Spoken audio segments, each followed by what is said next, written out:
জেএসডির প্রতিষ্ঠা বার্ষিকী ও নোয়াখালী জেলা জেএসডির নবগঠিত কমিটির পরিচিতি সভা অনুষ্ঠিত হয়েছে। নোয়াখালী প্রতিনিধি জানান, জেএসডির নোয়াখালী জেলা শাখার সভাপতি মোহাম্মদ ইকবাল হোসেনের সভাপতিত্বে অনুষ্ঠানে প্রধান অতিথি হিসেবে বক্তব্য রাখেন জেএসডির কেন্দ্রীয় কমিটির সাধারণ সম্পাদক শহীদ উদ্দিন মাহমুদ স্বপন। অনুষ্ঠানে প্রধান বক্তা হিসেবে বক্তব্য রাখেন জেএসডির কেন্দ্রীয় কমিটির সহ সভাপতি তানিয়া রব। শনিবার সন্ধ্যায় জেলা আইনজীবী হলরুমে অনুষ্ঠিত এ অনুষ্ঠানে আরও বক্তব্য রাখেন জেএসডির কেন্দ্রীয় নেতা মুক্তিযোদ্ধা সিরাজ মিয়া, কামাল উদ্দিন পাটোয়ারি, সাংবাদিক মনিরুজ্জামান চৌধুরী, জেএসডি নেতা হারুনুর রশিদ, নূর রহমান চেয়ারম্যান, মোশাররফ হোসেন মিন্টু চেয়ারম্যান, সাংবাদিক হাবিবুর রহমান, জেএসডি নেতা শাহাবুদ্দিন, কাজল হাজারি ও বিপি সাত্তার সহ আরও অনেকে। প্রধান অতিথি কেন্দ্রীয় সাধারণ সম্পাদক বলেন, ছাত্র জনতা গণ অভ্যুত্থানের মধ্য দিয়ে ফ্যাসিবাদের পতন হয়েছে। এখনও আমরা ফ্যাসিবাদী শাসন ব্যবস্থা নির্মূলের জন্য এবং প্রত্যেক সেক্টরে সংস্কারের জন্য আন্দোলন করছি। এরকম বক্তব্য জাতির সামনে আজকে তৈরি হয়েছে, এই সুযোগ আমাদের নেতারা বলছে, অতীতে কিন্তু এরকম সুযোগ তৈরি হয়নি।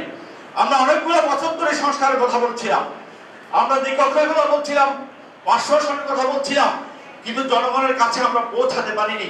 কিন্তু ছাত্রদের আজকে এই লড়াইয়ের মধ্য দিয়ে ওরা পরিষ্কার করেছে 54 বছরের যে জঞ্জাল, যে সাংবিধানিক ক্ষমতা কাঠামো, যার মধ্য দিয়ে গণতন্ত্র হয় না, যার মধ্য দিয়ে মানুষের অধিকার হয় না, যার মধ্য দিয়ে মানুষ তার ভোটাধিকার প্রয়োগ করতে পারে না, তার চিকিৎসা সেবা পায় না, তার সন্তানের লেখাপড়া নিশ্চিত করে না, তার দারিদ্রতা কমে না, এই সমস্ত বিষয় মূল দায়ী হচ্ছে আজকে যে প্রচলিত ক্ষমতা কাঠামো, অর্থাৎ যে সংবিধান দিয়ে আমাদেরকে চালানো হয়।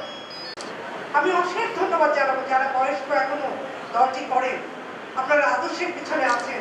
আশুমরবের পক্ষ থেকে আমি আপনাদেরকে কৃতজ্ঞতা জানাচ্ছি। আসুন আমরা এই দলটি এভাবে করি, আদর্শের পিছনে সময় দিই। এমন নোংরামি হয়েছে এই নির্বাচনের নামে যেটা তার জায়গায় নাই। নির্বাচন কমিশন অথবা নির্বাচন পরিচালনার যে ইনস্ট্রুমেন্ট তাদের জায়গায় নেই। আমাদের এই জায়গাগুলো ঠিক না করে যদি এখন কোনোভাবে একটি নির্বাচন অনুষ্ঠিত হয়, কোনো একটি দল অথবা কেউ যারা একটু অতি বাড়াবাড়ি করছে, বারবার নির্বাচনের কথা বলছে, তারা কি ভুলে গেল 5ই আগস্টে কিভাবে একটি ফ্যাসিস্ট সরকার পতিত হয়েছে? সুতরাং এখনই সময়। আমরা মনে করি উপদেষ্টা সরকার যে ইচ্ছা পোষণ করছে, যে স্টেপগুলো নিয়েছে, তার মধ্য দিয়ে তারা যদি সংস্কারের একটি যুগান্তকারী না হোক, অনেকটুকু পথ যদি তারা এগিয়ে দেয়, তারপরে এই জাতিটা পথ চলতে পারে।